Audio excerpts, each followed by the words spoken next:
नमस्कार, मी नयन मराठी रेसिपीमध्ये तुमचं सर्वांचं खूप खूप खूप मनापासून स्वागत.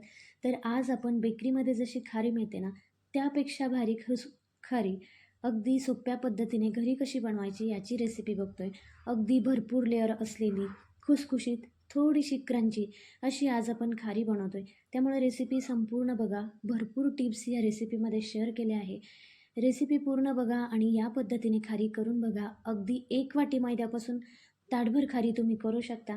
रेसिपी सुरू करतोय, पण त्याआधी एक छोटंसं निवेदन आहे.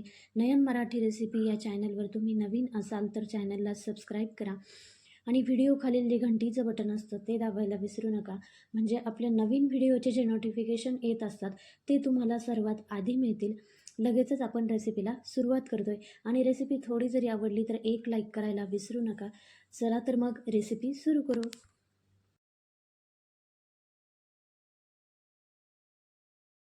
आज आपण बेकरीसारखी खुसखुशीत खारी घरी कशी बनवायची याची रेसिपी बघतोय. तर त्यासाठी आपण जे साहित्य घेतलंय ते बघू. तर त्यासाठी मी इथं 1 वाटी मैदा घेतलाय. तर खारीमध्ये आपण मोहन घालणार आहे, त्यासाठी मी इथं 3 ते 4 चमचे तेल घेतलंय. हे तेल आपण नॉर्मलच घेणार आहे. त्यासाठी थोडासा ओवा घेतलाय, साधारण अर्धा चमचा. ओवा नसेल घालायचा तर स्किप केला तरी चालेल. त्यानंतर चवीनुसार मीठ घेतलंय. आता हे झालं पीठ मळण्यासाठी लागणारं साहित्य. त्यानंतर आता खारीसाठी आपण साठा तयार करणार आहे. तर त्यासाठी मी इथं 3 ते 4 चमचे कॉर्नफ्लॉवर घेतलंय आणि 3 चमचे इथं साजूक तूप घेतलंय. आता आपण हा मैदा मळून घेणार आहे. त्यासाठी मी इथं एक भांडं घेतलंय. आता घेतलेला मैदा आपण यात टाकून घेऊ.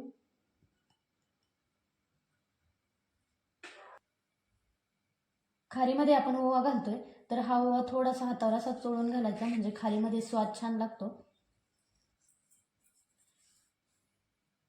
त्यानंतर चवीनुसार मीठ घालायचंय. इथं मी पोह्याचे 3 चमचे इथं तेल घालते.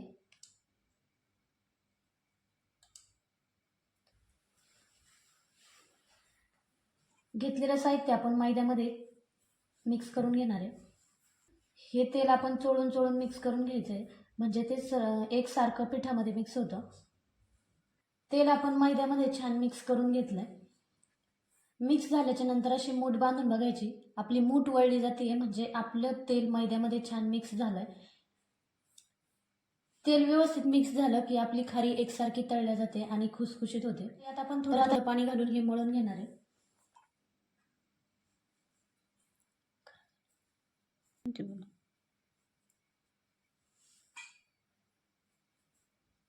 थोडं थोडं पाणी घालून आपल्याला या पिठाचा घट्टसर गोळा तयार करायचा आहे. आपण जसं करंजीला पीठ मळतो ना, त्याच पद्धतीने हे पीठ आपल्याला मळून घ्यायचं आहे. पीठ मळून घेतले. खूप जास्त घट्टसर नाही किंवा पातळ नाही. यावर आपण थोडंसं तेल घालून हे मऊ करून घेतोय.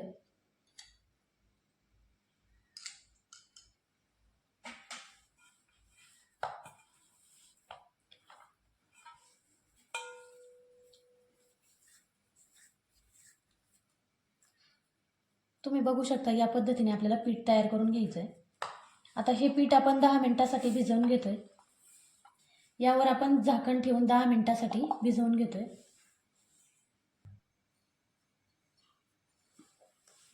पीठ भिजतंय तोपर्यंत आपण खारीसाठी लागणारा साठा तयार करून घेऊ. तर त्यासाठी मी इथे एक वाटी घेतली आहे. पोह्याचे 3 ते 4 चमचे आपण तूप घालतोय.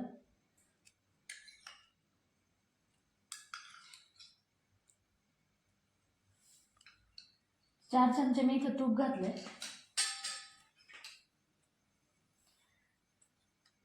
आता यात आपण कॉर्नफ्लोअर घालतोय. थोडं थोडं कॉर्नफ्लोअर घालून मिक्स करून घ्यायचं आणि गरजेनुसार परत यात टाकायचं आहे.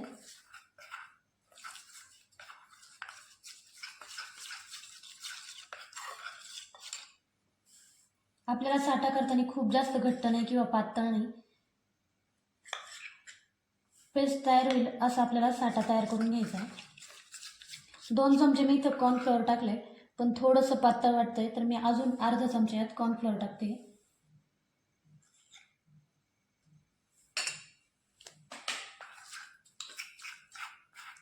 आणि हे कॉर्नफ्लोअर तुपामध्ये छान मिक्स करून घ्यायचं आणि या पद्धतीने अशी पेस्ट तयार करून घ्यायची. तर हे आपलं कॉर्नफ्लोअर तयार झालंय. पीठही आपलं छान भिजलंय.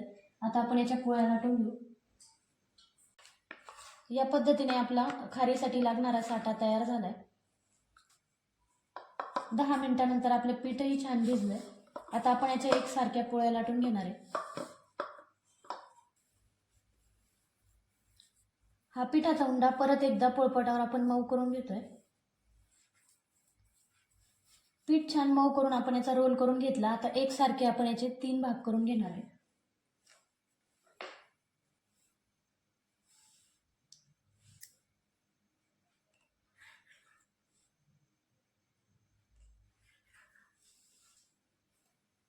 या पद्धतीने आपण पिठाचे 3 भाग करून घेतले.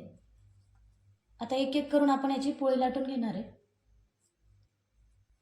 3 उंडे मी इथं तयार करून मऊ करून घेतले. आता एक एक करून आपण हे लाटून घेणार आहे.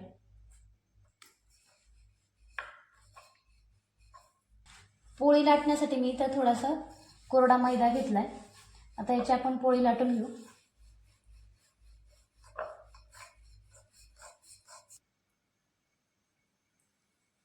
या पद्धतीने आपण पोळी लाटून घेतली. तुम्ही थिकनेस बघू शकता. रेग्युलर पोळीपेक्षा थोडीशी पातळ अशी आपल्याला ही पोळी लाटून घ्यायची. याच पद्धतीने आपण बाकीच्याही लाटून घेऊ आणि त्यानंतर आपण याला साठा लावून घेणार आहे. अशाच आपण 3 उंड्याच्या पोळ्या तयार करून घेतल्या. आता एक एक करून आपण याला साठा लावून घेणार आहे. लाटलेल्या पोळ्यांपैकी आपण एक पोळी घेतली. आता यावर आपण साठा लावून घेऊ.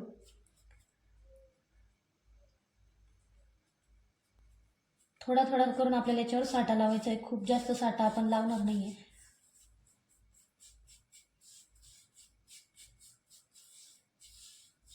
सगळीकडे असा पसरून लावायचा म्हणजे खारी खुसखुशीत होते आणि एकसारखी ती तळल्या जाते. साठा लावून झाल्याच्या नंतर थोडासा मैदा आपल्याला यावर भुरभुरायचा आहे.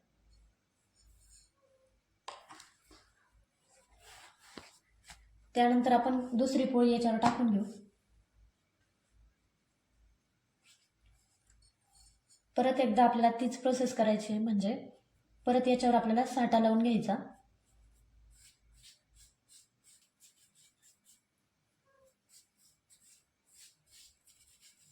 परत एकदा मैदा टाकून घ्यायचा. त्यानंतर आपण याच्यावर तिसरी पोळी टाकतोय.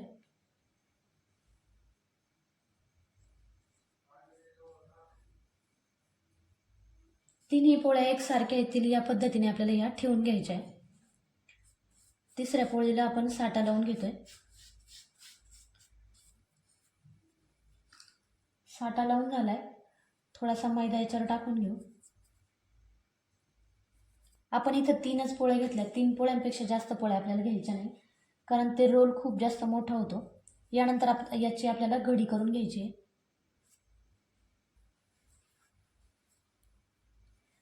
आता याची आपण घडी करून घेणार आहे. तर त्यासाठी आपण ह्या 3ही पोळ्या व्यवस्थित जुळवून घ्यायच्या आणि मध्यावर आपल्याला याच्यावर घडी टाकायची आहे.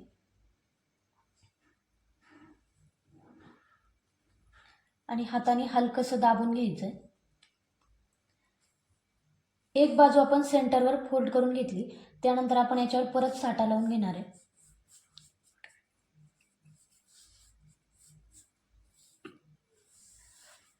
परत थोडासा मैदा टाकायचा आहे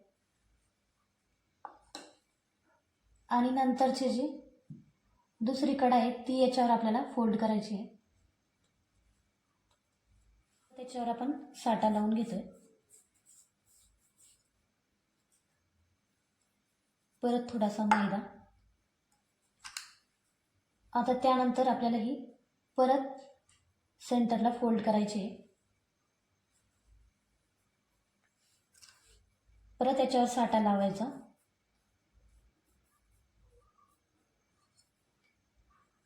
थोडासा मैदा आणि हे या पद्धतीने फोल्ड करून घ्यायचं आहे.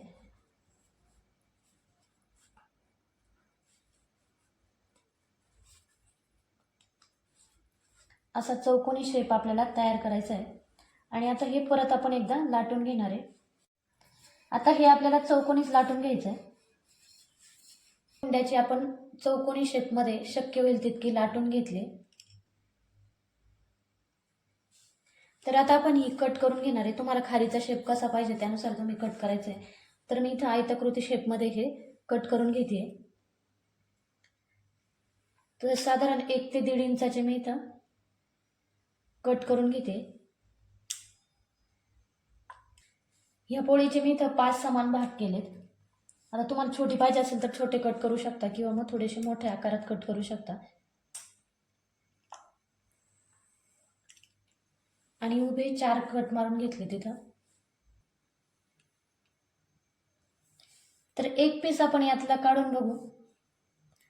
तर तुम्ही बघू शकता खूप छान अशा लेअर आपल्या खारीला पडल्या. आता यानंतर आपण ही खारी तळून घेतोय. खारी तळण्यासाठी मी इथं तेल गरम करायला ठेवलंय.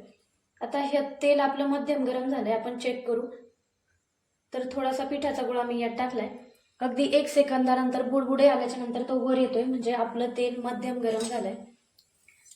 जर पीठ टाकल्याच्या नंतर लगेचच वर आलं तर ते तेल खूप जास्त कडकडीत होतं. तर खारीसाठी आपल्याला तेल मध्यम गरम करून घ्यायचं आहे.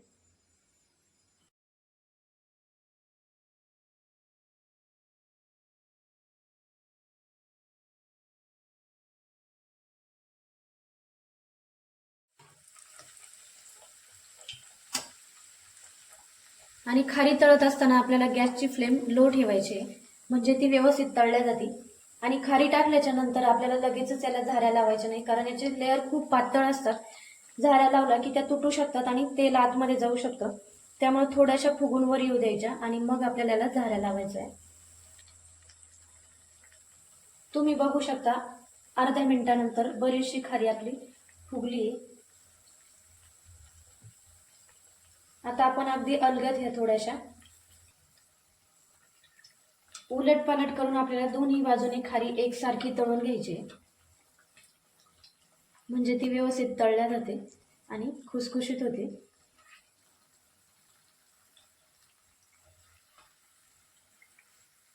तुम्ही बघू शकता खूप छान लेअर आपल्या खारीला पडले.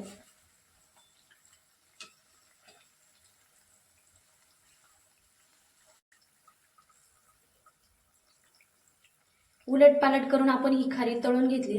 आता तुम्ही बघू शकता हलकासा सोनेरी रंग आपल्याला खारीला आलाय. हलकासा सोनेरी रंग आपल्या खारीला आलाय. आता आपण एक एक करून ही काढून घेणार आहे.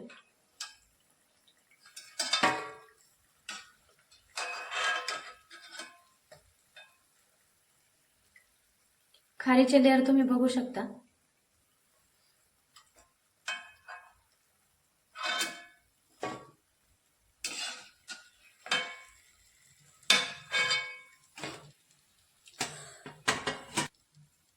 पहिली बॅच आपण तळून घेतली, त्यानंतर आपण परत खारी सोडून घेतोय.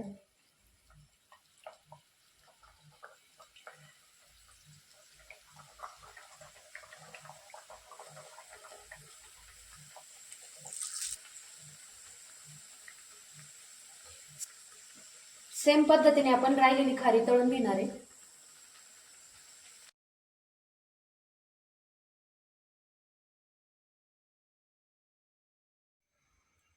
अशी आपली खूप साऱ्या लेअरवाली खुसखुशीत बेकरी स्टाईल खारी घरच्या घरी तयार झाली.